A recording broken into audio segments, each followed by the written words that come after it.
Eu cansei de esperar por uma vida ideal.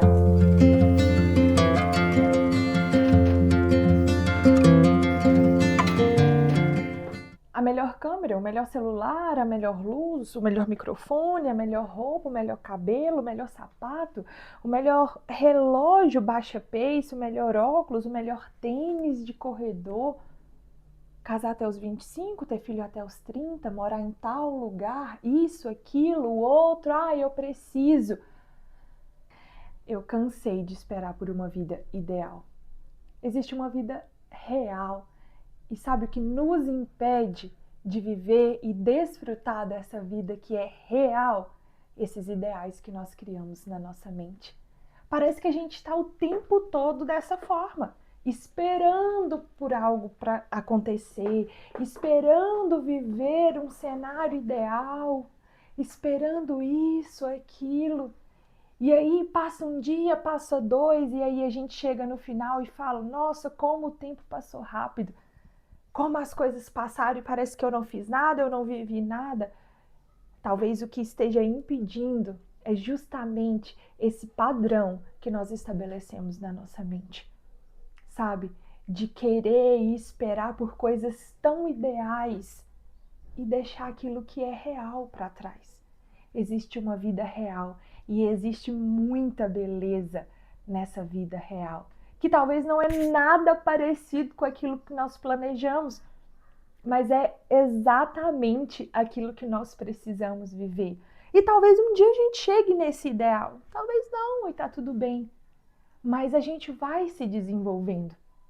Eu sempre fui considerada uma pessoa bem perfeccionista, assim, esperando tudo, né, muito bem certinho, as coisas, né? Quem é perfeccionista aí vai me entender. Mas aí ao longo do tempo, e até a partir de uma frase que eu ouvi um dia, antes feito do que perfeito, eu comecei a perceber que se eu esperasse por essa perfeição todas as vezes, eu deixaria de viver muitas coisas na minha vida. Por que não começar? Eu lembro do dia que eu fui convidada para correr, para começar a correr. Eu nem sabia se eu ia gostar ou não desse esporte. E aí a primeira coisa que eu pensei foi: mas eu não tenho um tênis ideal para poder estar correndo, eu não tenho um short ideal, porque quem corre aí sabe que correr com short sem bolso é muito ruim, e se eu não tinha um short com bolso, muito menos, né, aquelas bolsinhas, enfim, nada disso. Mas e um relógio para marcar? Na verdade, eu nem tinha o aplicativo baixado no celular para marcar percurso, nem sabia como isso funcionava. E aí, diferente talvez da maioria das vezes que eu decidi fazer algo na minha vida, eu pensei: poxa, eu posso começar com o que tenho. Vai que eu nem gosto. Porque quando a gente vive buscando por um ideal, a gente está sujeito a dois cenários. E aí um desses cenários, né, diz o quê? Que eu vou esperar para poder adquirir todas as coisas para depois eu começar, correndo o risco de apenas gastar dinheiro, porque talvez você nem vai gostar ali daquele esporte, como é o caso desse exemplo. Mas aí você tem um outro ponto, um outro cenário, que é: então eu não vou nem começar. Ou ainda, né, eu falei de dois cenários, mas pelo visto são três cenários. Ou ainda, você pode pensar: por que não começar com o que eu tenho agora? Se eu gostar, se eu permanecer, eu posso ir desenvolvendo e melhorando os meus equipamentos ao longo do tempo. E aí eu decidi por esse último cenário. Comecei. Eu comprei depois um tênis um pouquinho melhor, ainda não é o top dos tops. Depois a gente vai adquirindo, aí compra uma bolsa, aí compra shorts que se adaptam, aí corre a primeira corrida, corre a segunda corrida, e à medida dessa evolução, aí corre 5 km, aí depois você corre um pouco mais, corre 7, corre 10, aí você percebe que você vai precisar evoluir os seus equipamentos, não apenas para alcançar o ideal, ou porque está todo mundo usando aquele determinado aparelho, né, ou aquele determinado equipamento, enfim, produto, mas porque de fato ele se faz necessário para aquilo que você está fazendo ali naquele momento. E aí você vê que as coisas se tornam um pouco mais leve. A vida se torna mais leve quando a gente deixa, né, esse padrão que nós mesmos estabelecemos, baseado muitas vezes em muitas comparações. Porque onde surge? Onde está escrito esse padrão?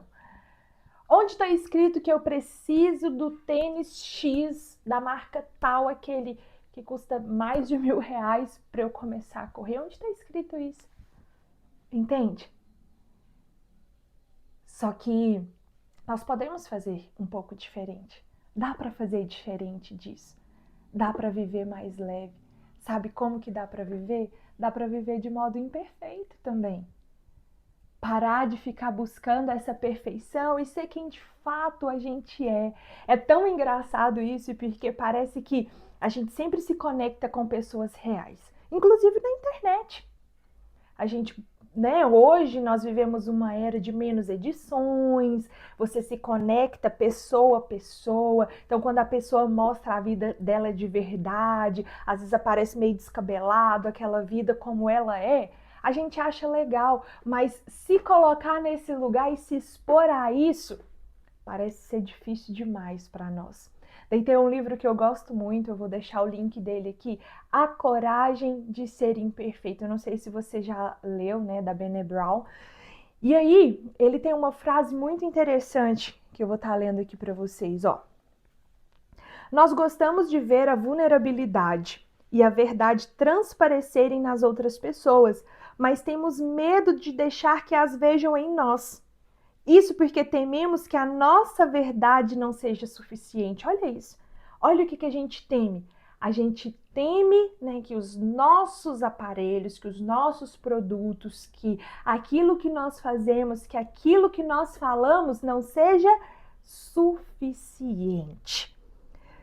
Que o temos para oferecer, que o que temos para oferecer não seja o bastantes sem os artifícios e sem a maquiagem, sem uma edição pronta para a exibição. Isso não é muita verdade? Você concorda com isso? Quando eu li essa frase, eu falei assim, realmente, nós fazemos muito isso. A gente teme não ser suficiente. A gente teme não agradar.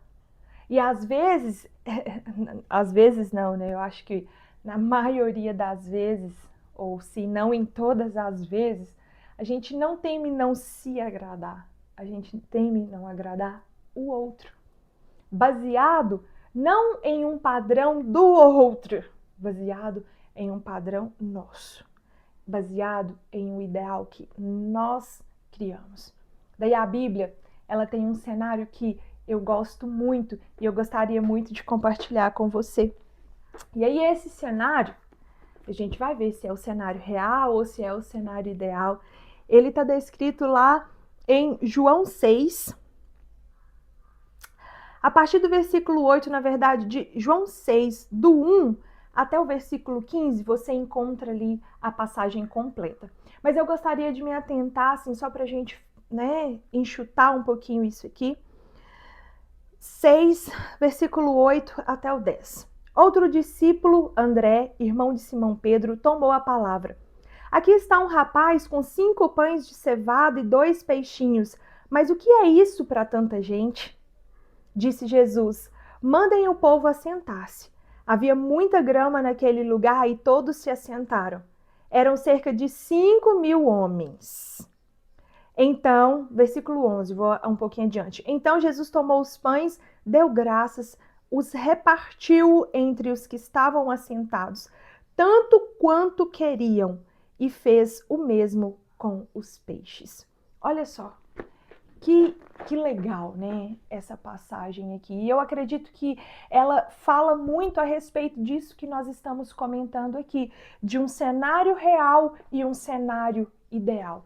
Se a gente parar bem para pensar, estavam ali 5 homens, sem contar as mulheres e as crianças, muita gente. Qual seria o cenário ideal? Ter comida suficiente de cara para essa quantidade de pessoas, ou pelo menos o dinheiro para poder comprar comida suficiente para alimentar toda essa multidão. Ou que cada um tivesse a própria comida. Enfim, esse seria o cenário ideal. Mas não foi esse o cenário que nós vemos aqui. Nós vimos aqui um cenário em que apenas um garotinho tinha 5 pães de cevada e 2 peixinhos. Aí eu gosto de me atentar a essas duas classificações, porque o pão de cevada era considerado um pão, sabe, não era um pão excelente da época, não. Era um pão mais inferior. E aí, peixinhos significa que não era um peixe grande. Vamos pensar, quando eu leio, eu lembro de sardinha, né? Peixes pequenos. Esse era o cenário real que existia ali naquele momento. Mas beleza. O que Jesus faz com esse cenário real? Jesus pega esse cenário real, aquilo que aquele garoto tinha para oferecer. Ele entrega tudo nas mãos de Jesus. E o que acontece? Acontece uma multiplicação. E todos ali, toda aquela multidão é alimentada. Então até parece que a gente sai de um cenário real e de repente esse cenário real se transforma em um cenário ideal, porque alguém decidiu começar com o pouco que tinha. Com muito pouco. Muito pouco. Ele poderia ter decidido, não, mas isso é muito pouco, é só para me alimentar, é suficiente para mim, aqui tá ótimo. Mas não, ele entrega nas mãos do mestre e aquilo ali alimenta uma multidão. Você conseguiu pegar? Sabe, o segredo que existe nessa passagem? Eu tive uma oportunidade de compartilhar uma palavra a respeito de uma vida de verdade com os jovens da igreja que eu congrego, na verdade, da igreja que eu congregava lá em Uberlândia, né, que ainda faz parte, né, eles ainda são presentes na minha vida, enfim, mas agora eu moro em outra cidade, só para poder contextualizar. Eu vou deixar o link aqui se você quiser ouvir um pouco mais a respeito desse assunto. Lá a gente fala assim com um pouco mais de profundidade, mais tempo a respeito disso, mas a chave, né, central é: o que você tem hoje? Quais são os seus 5 pães e os seus 2 peixes suficientes para que você comece? Entende? Você está conseguindo entender? Qual que é a sua realidade para aquilo que você deseja? Como você pode começar com isso? A partir do momento que você começa, a partir do momento que você dá esse start, as coisas elas podem começar a mudar. E aquilo que era muito pouco pode se multiplicar, pode ser desenvolvido ao longo do tempo e alimentar uma multidão. E aí isso não diz respeito só daqueles desejos, né? Na verdade, diz menos respeito a isso, dos desejos que nós temos de realização pessoal para começar. Diz respeito também a abençoar outras pessoas com aquele pouco que nós temos. E aí, isso reflete em pequenas coisas, sabe por quê? Porque se a gente parar, a gente pensa assim: mas eu comecei a correr, certo? E aí eu tinha pouco, e aí no decorrer do tempo, essas coisas foram evoluindo, os meus equipamentos foram evoluindo, e assim por diante.